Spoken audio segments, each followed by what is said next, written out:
All right, you guys, I am so excited for this week. Like, so excited. I found her name is Kaytlin, found her over social media. That's how I've been finding everybody these days. And she has an amazing story. She also wrote an article for Love What Matters, and it's beautiful. And I will link that as well because you guys need to go read that. Like, so touching, like, almost put me in tears, but I was like, going to interview her right before I read it. So I'm like, I can't cry yet. So I probably will cry. She shares her story because seriously, it is beautiful. She's an amazing birth mom. And like, guys, this is the first time I've ever met her, but I can just feel how amazing she is. Like, it's so powerful. I'm going to start crying just talk about it. Anyway, so she has some awesome things. I want her to share also like a page that she has that you guys need to go follow too. So I will turn the time over to Kaytlin. And yeah, go ahead. The floor is yours. Okay, awesome. All right, so it starts out when I was 18. I was getting ready for my first semester of college. I was really excited, and I had been like a good student all through school, like honor classes, honor clubs, governing youth society, all that kind of stuff. And so I think I expected myself to do really well, and everyone expected me to do well. And I got a new job down where I was going to school. And so I ended up deciding, hey, I'm going to go down a month early and I'm going to get all this training out. So when the school comes, I can focus on school, already know how to do my job, that sort of thing. So I went down a month early, and an old coworker kind of hit me up and was like, hey, like, let me show you around town. He lived there, I think, for a couple of years. I'm not sure. And he's like, let me show you around town. And I was like, sure, like, that's fine. Him and I worked together actually for a couple of years, and we always kind of flirted and that sort of thing. And I always thought he was cute. So I was like, okay, yeah, that'd be great. And so he showed me around town, and then didn't take too long before we were dating exclusively. And we lived right next to each other. I was going to school down there. And it was about, I want to say about 2 months in, and I started feeling a little weird. And I was like, what are these symptoms? And my period was always super regular. So I was 18. I wasn't really tracking it. I didn't really understand that. And so I felt a little weird. I was like, what is this? And so I ended up calling my mom. I was like, Mom, like, what were your symptoms when you were pregnant? And she kind of told me some of them. And I realized I've got the same ones. And I tried to take a pregnancy test, but I mean, I also bought like the cheapest one. And so I wasn't sure, like, am I pregnant? Am I not? And so my mom actually set an appointment up for me. And I went in and, you know, peed in a cup, and they told me, hey, you're pregnant. And I was just kind of like, what? Like, I was 3 days into school. And I could already tell that I was not on a good path. The guy I was with, he was a heavy drinker. He's only a year older than me, but he loved to drink. He loved his drugs. He loved his friends. He loved to hang out. And I was already not starting off as the best student. And this pregnancy happened, and I was like, what am I going to do? Like, what the heck is going on? And so then I went to him and I told him, and I definitely didn't get the best reaction from him. He had already had another child as well when I believe he was 16. So he was already stressed to the limit as a 19-year-old kid, let alone adding another child onto it. So I didn't get the best reaction from him, but we still really liked each other. But I decided to go home. So I decided to drop out of school because that was just what I thought was best. I didn't think I could do school and do an unplanned pregnancy and try and make decisions when I was so hormonal and stressed out. And so I went home, and all of us just kind of went into go mode. My parents were very supportive of either decision that I would make, but I was leaning towards adoption, and so were they. And I think we were just so stressed, all of us, we just did not expect this to happen. Hence unplanned pregnancy. And so we really did go into go mode. Like, I moved home, and then I started classes again, like online classes at like the little tiny college that we had in my hometown, and I got a job and just all these things. And then I started searching for a family, and I went on to these different like agencies, and I just saw all these families, and I felt so weird. I felt like I was like shopping for a family almost. And it was at that point that I really just hit a roadblock, and I just like I couldn't continue with it. I just stopped. I did not want to continue with it, but I knew I didn't want to parent, but I wasn't sure. And so I was still in communication with the father, and we still liked each other, and I ended up leaving home. And that really killed my family a lot. That was the only time I can count on one hand how many times I've seen my dad break down, and that was one of them. And I don't think they understood. They know now, but at the time, my thought process was, I cannot. How can I go through with this if I don't know if I could do it myself? Like if I haven't even tried to do it by myself, or with the father, like how do I know? And I couldn't go into adoption and go through the whole process because I know for the rest of my life I would have said, what if? What if I could have done it? What if we could have made it work? What if?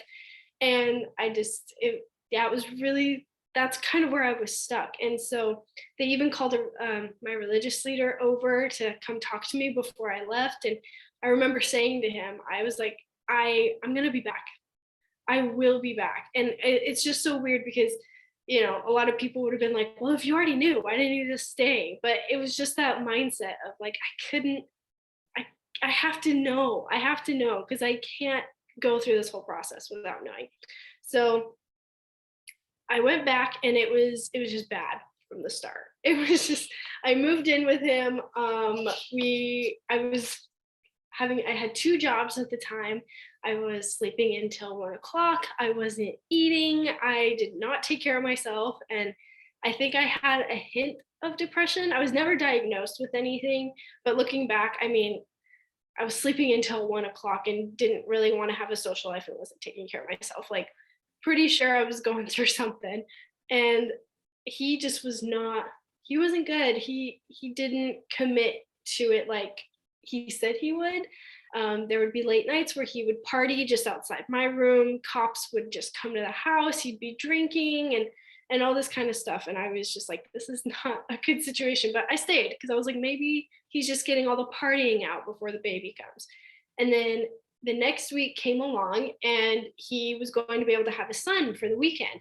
And I was like, this is a perfect opportunity. I'm going to be able to see him as a dad and how he's around kids. I'm like, this is going to be great. And then lo and behold, his son came, and the whole night he just drank. And then the rest of the weekend he was just completely hungover.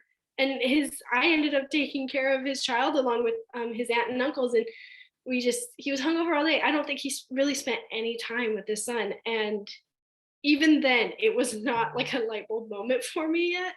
And so I was like, okay, but like I was pretty upset, and I was almost to the breaking point. And then the next week he left for a week to just go do drugs. That's all he did. And he kept telling me, I'll be back. I'll be back. I'll be back. I'll be back. And he never came back. And here I was trying to like provide for both of us and pay for rent. And there were two jobs I was going, and it was a lot. And so finally he was like, oh, I'm going to be back. And I just knew he wasn't. And so I called my mom, and I was like, Mom, I think I was Facebook messaging her. I was like, Mom, can I come home? And she was like, yes, absolutely, yes. And my parents raced down to where I was. I was about an hour and a half. And at that point, they set me down, and they're like, okay, if you do come home though, you need to stay home. You can't leave again, because that was pretty hard. And I totally agreed. I was like, I'm not going. I had to do this, but I'm staying. Like there's no way I'm leaving. And also, like, a side note as well, people may think that, I was really sour towards the father, and that, I kind of blame this whole situation on him, but that was never the case. Obviously I was a little mad that he didn't take responsibility a little bit more than I think he should have, but at the same time, he was 19. He had been raising another child since he was 16. It's just, I don't have any hard feelings against him. He was a kid just as much as I was. But anyways, kind of back to it. So I ended up going home, and I was in a good spot. I was in a much better spot. I did start working again, but I actually stuck to my schedule, and I actually went to work.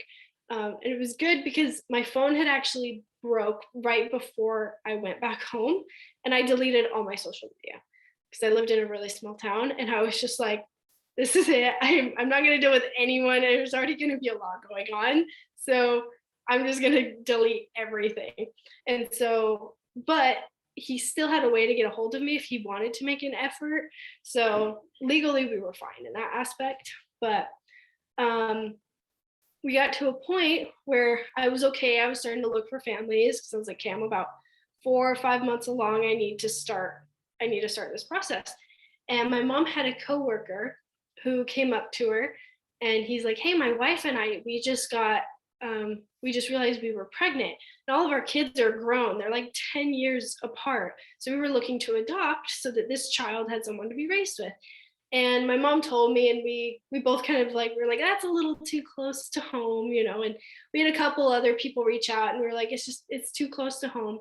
And so her coworker was like, I totally understand, but I know this couple. They have like a little ebook profile up online. Let me send it to you.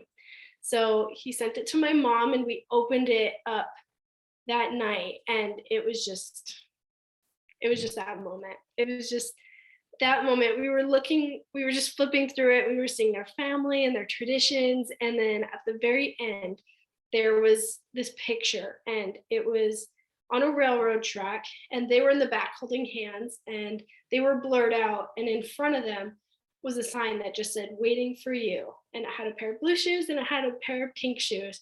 And my mom and I just looked at each other and we just cried. We just cried. And there were just so many similarities as we kept looking into it. Like we realized we knew her family, but we didn't know her. Like we knew of her family, but not in a point where it was too familiar, too close. His grandpa and my grandpa have the same name. Our dads have the same name. Um, and me and the adopted mom both have the same name. Like there are so many little things that it's just like, okay, someone played a part in this, divine intervention a part here, because there are just so many connections. And it was just, as it kept going and going, it just proved that it was perfect, a perfect match. And so we ended up calling her and just said, hey, we saw your profile, we really loved it, would you be willing to meet? And she absolutely, of course, she's like, yes. Her husband's in the military, so he couldn't fly out and come meet us, but she did. And then we just FaceTimed him, and then we just sat on a call. And it was really intimidating. She knows this now, but at first I was just so intimidated because I'm like, here I'm trying to ask her all these weird questions about like the birth and, you know, what are her traditions and, you know, how does she expect to raise it? It was just really, really intimidating. And she probably felt a little nervous. I'm sure she felt nervous as well. But by the end of it, my mom and I just kind of looked at each other and we were like, yeah, this is it. And like I said, my parents would have been supportive either way. My mom's adopted as well. And I think she's kind of said that her life turned out better than it would have if she hadn't have been adopted. And so that did play a part in my decision, but my parents were very like, if you want a parent, we will help you. If you want to go the route of adoption, we're supportive as well. So they were just my biggest support during that process. But anyway, so we just kind of looked at each other and we were like, yeah, they're great. And so we called them the next day and we were like, we would absolutely love for you to, you know, be there when she has this baby. And they were so excited. And so we gave them updates throughout the entire pregnancy. I was very quiet about my pregnancy. I didn't take pictures. I have one picture of me pregnant, and that's it. And my mom had it and she sent it to me.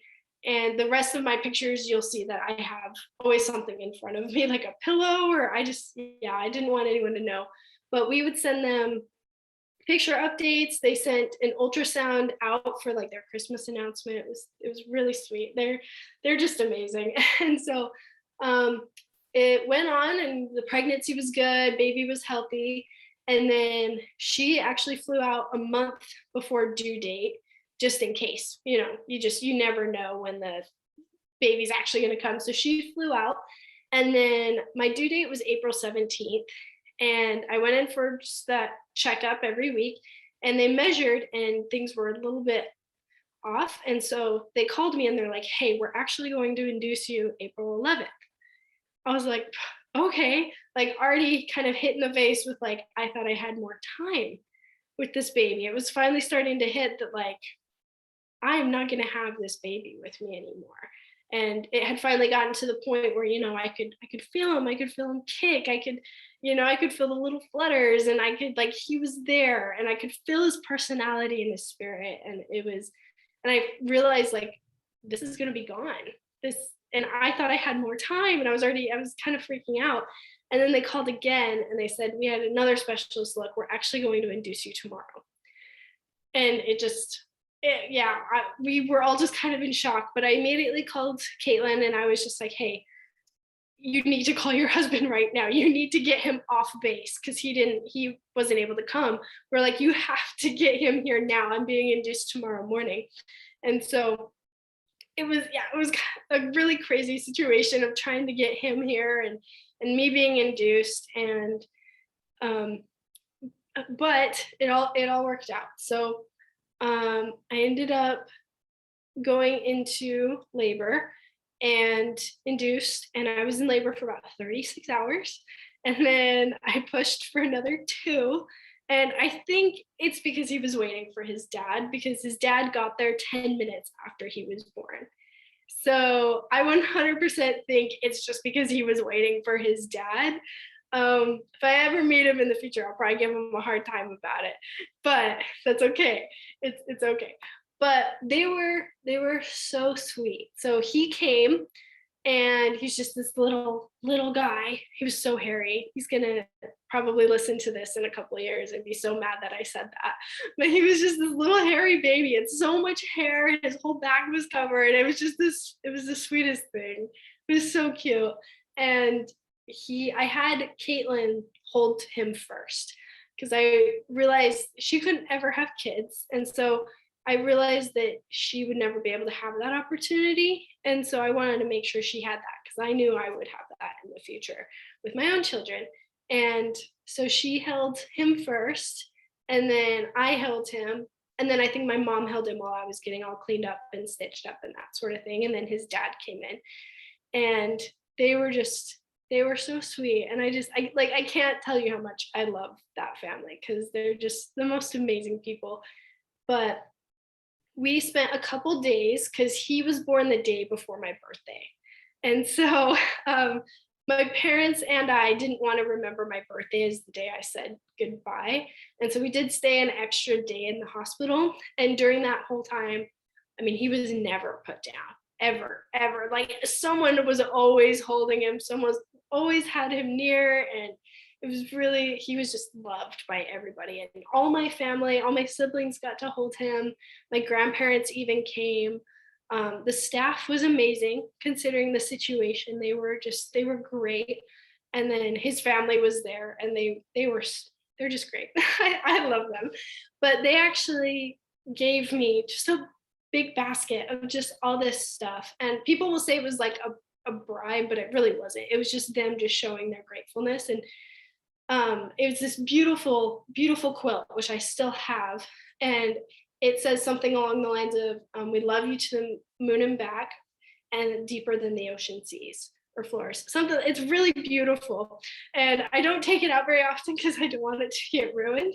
And then they made me these gorgeous pillows and they gave me these beautiful bracelets that just said thank you on them. And I think they were really worried that I was going to change my mind, as every adoptive parent is, when it gets to that point, because you have that time to change your mind. And so I know they were worried, but they never said, like, hey, we did all this. You owe us a kid. Never did anything along those lines, not even close. And I never felt pressured in any way from them or my family. But I just knew like when the time came, there was no changing my mind. I was pretty firm in what I was going to do. And so I remember that last day, it was around 10 o'clock. And the nurse just sat me down. She kind of told me like the aftercare and that sort of thing. And I was just holding him and I was feeding him. I didn't breastfeed him. That was just too much for me. And it probably works for other women, but for me, it was too much. So I was bottle feeding him because I realized that was probably the only time I'd ever be able to do that. And she was just telling me, and then she left, and my parents left to just kind of give me a moment. And um, I won't forget it ever. I just sat there and I tried to memorize everything about him. I tried to memorize all his little scratch on his nose that he gave himself, the cute little white bumps that they have when they're first born, and I just tried to hold him as much as I could. I kissed all of his little fingers and his little toes and wrapped him up. And if I could have carried him to their room, because they stayed in a room just opposite of my down the hall of mine, if I could have carried him, I would have, but they just don't allow you because of the medication you're on. So I set him down in his little basket, rolled him out, and it was the longest and shortest walk of my life. And that is the only way I know how to explain that, because it was the longest. I just don't know how to explain it. It was just that corner turn that I had to make to get to their room, knowing that this might be the last time I ever see him, the last time I'll ever hold him or look at him or anything like that. But it went by way too fast, so I finally got in the room and I handed him to Kaytlin, and I gave him this big, big last kiss. And then I gave her this huge hug. And I'd written him 2 letters. I'd written him a letter about the situation, just because I never wanted him to feel like he wasn't wanted, because he was wanted and he's still wanted. And he's just the most beautiful boy. But I wanted him to understand why I made the decision that I did. And then I also wrote him a letter about his health, so that if he ever needed to go to the doctors for anything, he had some sort of history, at least on my side, of what his health was like. And then I made him a little blanket based off of the book, Guess How Much I Love You. And then I gave him the book as well. And then, yeah, and my dad had given me a balloon for my birthday, so I attached that to everything. And then my dad had also bought me a bouquet of roses, so I took a rose out and I put it with everything. And yeah, and I gave her a big hug, and then I walked out, and I just cried. I think I just kind of fell into my dad after the door closed, and I just cried. He just held me and he just, said, "You're so strong. I'm so proud of you." And my mom was crying, and then I went home, and the coping was probably the hardest part, because he's not there anymore. I don't have this big stomach. I can fit into my old clothes, and I had kept everything. At first I was like, I want a closed adoption. I don't even want to hold him. I don't want to see him. I don't want to keep anything. It would just be too hard. It's going to be too hard. And then he got here, and I was like, no, I want everything. I want everything. And so I took his little sock. I took his hospital bracelet. This probably sounds gross, but I even took the blanket that he was wrapped in right after he was born. And so he did poop all over everybody. And so there is some of that on the blanket, but like, I don't care. I kept it.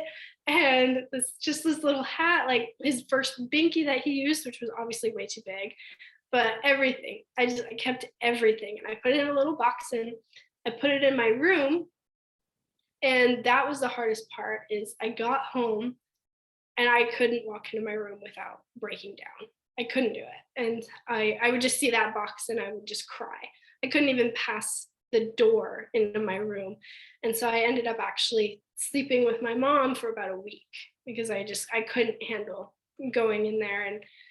And then a week later, it was good, and I could go in there, but they agreed. Well, I asked them if they could send pictures every month, because they just changed so much in that first year, and I just wanted to be updated with that. And so they sent, excuse me, they sent pictures every month, and I had a harder time looking at them. It was very difficult. I'd be so excited to get them, and then they'd actually get here, and I was too nervous to open them because I just thought I'd break again. My dad was the same way, but over time it got easier. And then I ended up going back to school. And then for the record, I also had a semi-open adoption.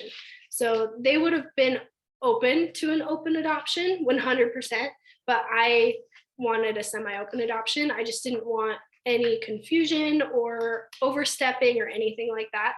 And then just the way with like things are with his parents, I can slowly see it turning into an open adoption because they're just awesome.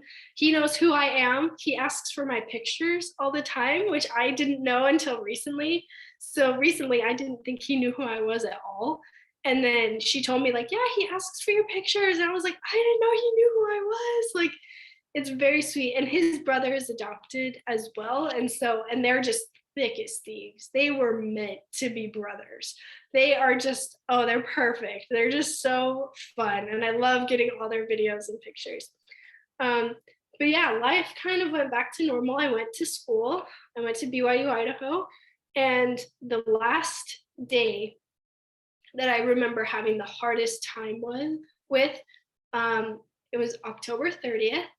And I thought the finalization of his adoption was going to be October 31st. And so I was mentally prepared for that. I was mentally prepared. It's October 31st. I know it. And because between then it was different. It was almost like he was still mine in a way because nothing final had happened yet.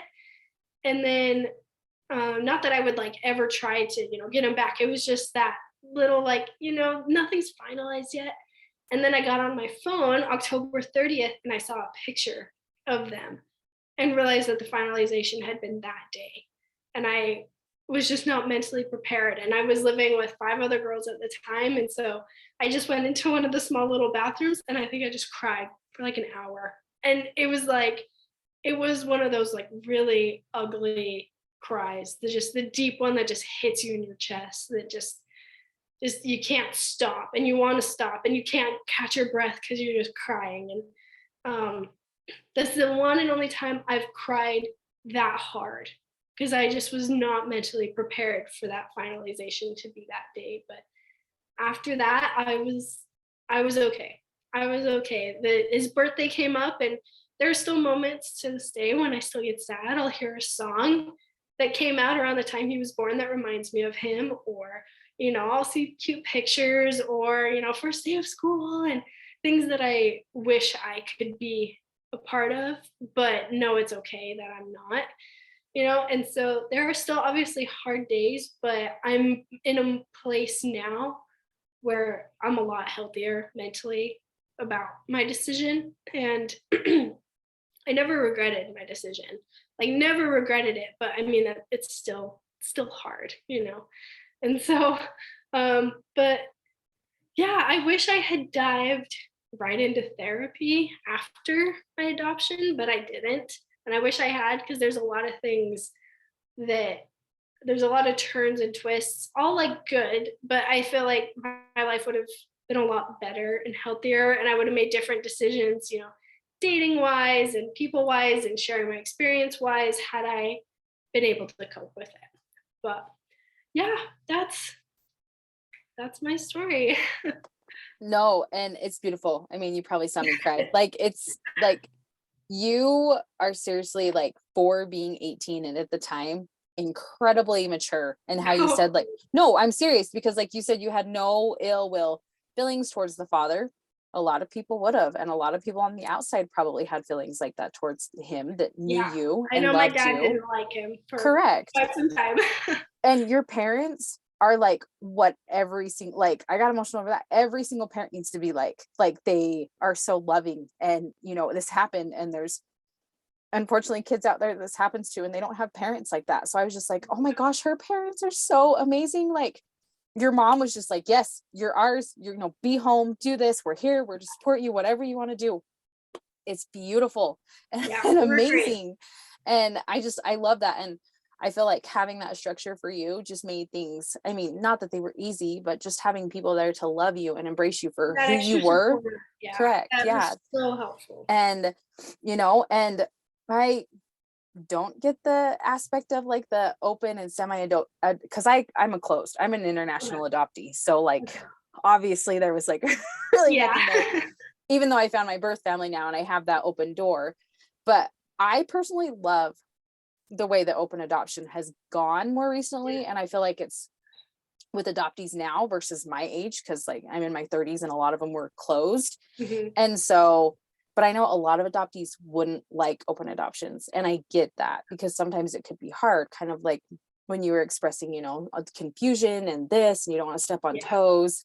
But the ones I've seen, I just think it's beautiful because it works and it's amazing. And seriously, like just listening to your story, I'm just like, she's amazing because you Thank really you. are.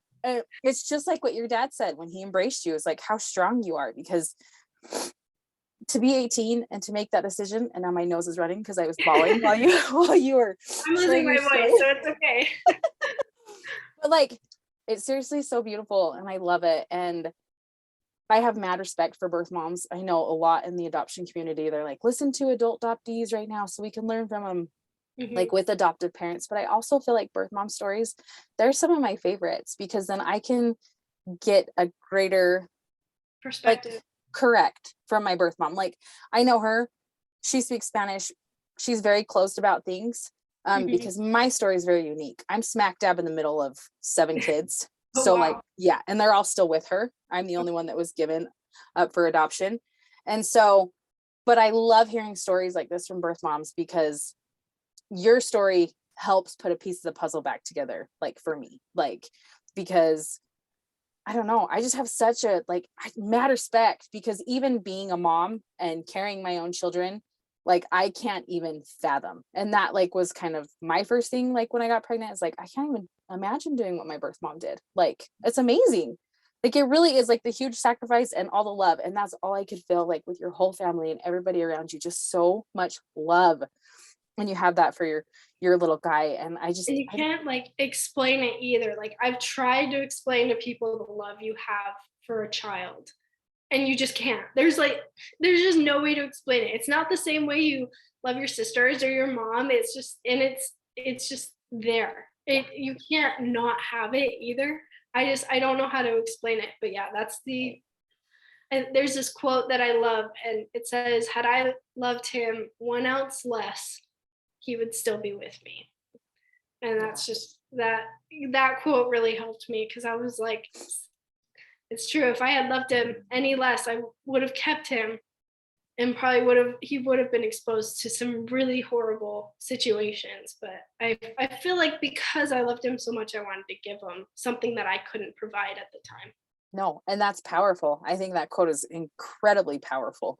So, with yours, you kind of went through all the ups and downs, but what's advice that you would give, like, you know, baby, what's advice that you would give maybe to, you know, birth moms or moms that are expecting and they are looking to give up for adoption, or even like adoptive parents, like, and maybe honoring that ground with birth moms? Because I still think I love, because my parents, they totally honored my birth mom all growing up. I had a picture of her, you know, I knew who she was. They always said how amazing she was and everything that she did.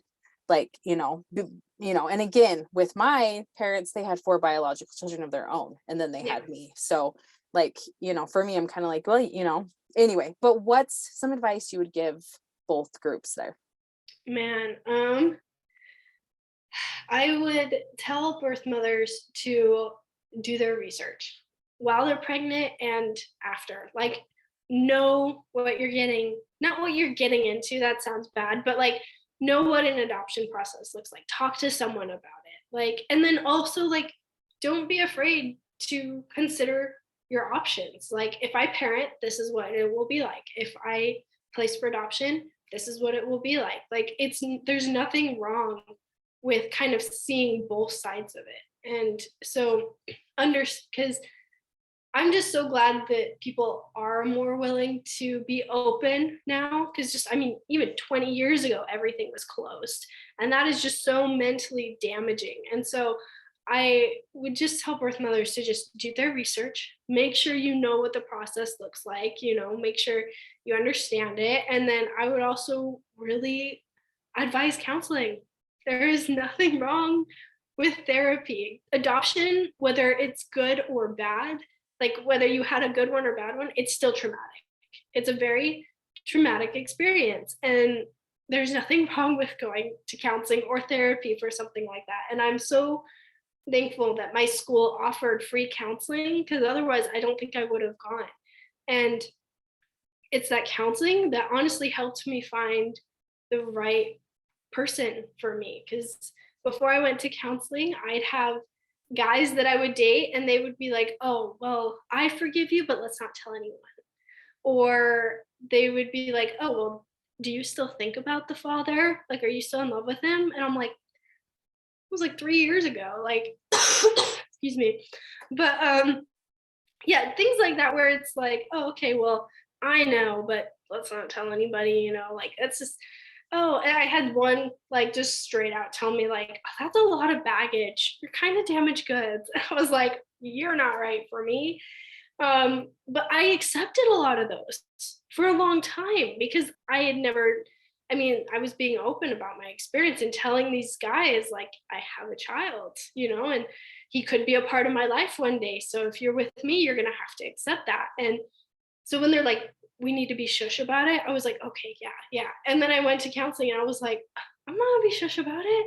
Like, I don't need to be shush about it at all. And then I told my husband, and it was perfect. His sister had actually gone through the same thing as me, except she decided to parent and I decided to adopt. And our babies are 3 months apart. And so his family experienced the same thing as my family, with one of their daughters having an unplanned pregnancy. And so they fully understood who I was and didn't have any sort of judgment towards me. So that's something I would suggest, is going to counseling, because it made me sorry, it made me a lot more confident. It made me a lot more aware of who I am, and that I did something very selfless and something that was a very big sacrifice for someone that I loved very deeply and still will always love very deeply. And there's nothing wrong with that, and I shouldn't be shush about it. So that's my advice for birth mothers. For parents, mine would be support. I talk to so many women with my job now that say, I want to tell my mom, but if I do, she'll kick me out. I want to tell my mom, but she will make me keep the baby. Or my uncle says that adoption is the easy way out. Like, as family members, it's not your body, it's not your baby, it's not your responsibility. Therefore, that decision does not fall on you. It falls on them, and it's your job to support them in that decision and help them kind of understand both sides of, if you do this, this is what will happen. If you do this, this will be the outcome. And that should be really their only part in that. In the decision-making process, they can give their opinion, but they should not force it. So that would be my advice to families. No, I think that's amazing. And amen to the counseling, because I just barely, honestly, I'm not going to lie, I only went I barely started going just a couple months ago. And it's been life-changing. Because like you said, Yeah. whether an adoption's amazing and magical and wonderful, and you have like this woo childhood, or whether it's hard, there's still a lot of crap people have got to process through. Yeah. Like a lot. And I mean, and leading up to it, like, I could go on for another hour of why I think I got pregnant and what led me to doing that, and like all that I needed to take care of before I even reached my trauma of adoption. So there's so much that's just in and out of it that you have to talk about. And there's nothing wrong with talking about it. I really want people to understand that there's nothing wrong with getting help. It doesn't mean that you're damaged or something's wrong with you. It just means that you've been through something that other people haven't, and you need help, guidance, kind of weaving through everything you went through. No, I love it. I love it. Oh, really quick, will you share, because that's one of the ways I found you too, your page on adoption that I found through Instagram? I know you guys have got a website and everything, but share about that real quick for me.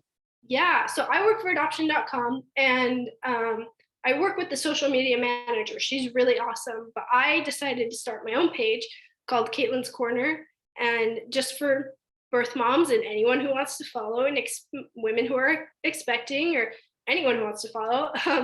But I just thought, I'm in a really good place where I feel like I can share my story, and social media is the best place to share it. That's how you get it out, And so, yeah, it's called Kaytlin's Corner, and I'm having a lot of fun with it.